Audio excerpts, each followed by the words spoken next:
እንኳን ወደ ቻናሌ በሰላም መጣችሁ። ዛሬ አርቲፊሻል ኢንተለጀንስን ወይም ኤአይን በመጠቀም ወደ ኋላ 1400 ዓመታትን ተጉዘን አንድ ታላቅ ገጽ እናገላብጣለን።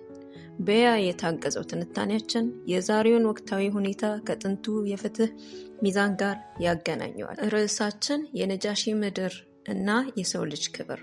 አድሎ በሌለበት የነጃሺ ምድር የሰው ልጅ እንዴት ይከበር ነበር? ዛሬ ከዚያ ምን እንማራለን? በተለይ አሁን ነጃሺ በነበረበት ቦታ ላይ ሙስሊሙ ወንድማችን ጉዳት ላይ ባለበት ሰዓት የነጃሺን ፍትሃዊነት ማስታወስ ለሁላችንም ግድ ይላል። እናም ነጃሺ ክርስቲያን ሆኖ ሳለ ለተሰደዱ ሙስሊም ከለላ የሰጠው በእምነት ስለተለያዩ ሳይሆን ለሰው ልጅ ክብርና ለፍትህ ስላለው ጽኑ አቋም ነበር። እኛስ ዛሬ ከሱ ምን እንማራለን? ታዲያ ይህ የመቻቻል ታሪክ በነጃሺ ዘመን ብቻ አይደለም። በታሪካችን ውስጥ እንደነ ነጃሺ ሁሉ ሌሎች ታላላቅ መሪዎችም ነበሩን።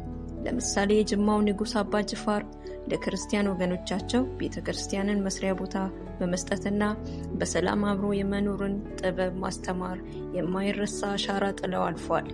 ይህ የሚያሳየው ኢትዮጵያ ለዘመናት የፍትህና የሰላም መጠለያ ሆና መቆየቷን ነው። በአጠቃላይ የነጃሺና የአባ ጅፋር ታሪክ የሚያስተምሩን አንድ ትልቅ እውነት አለ። እሱም የሰው ልጅነት ከሁሉም በላይ መሆኑን ነው።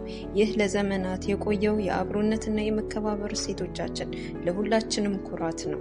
እኛም ለሀገራችንም ሆነ ለመላው ዓለም ፍቅር፣ ሰላምና መቻቻልን ከልብ እንመኛለን። ለዛሬው ያቀረብኩላችሁ የታሪክ ዝግጅት ይሄን ይመስል ነበር። ስላዳመጣችሁኝ አመሰግናለሁ።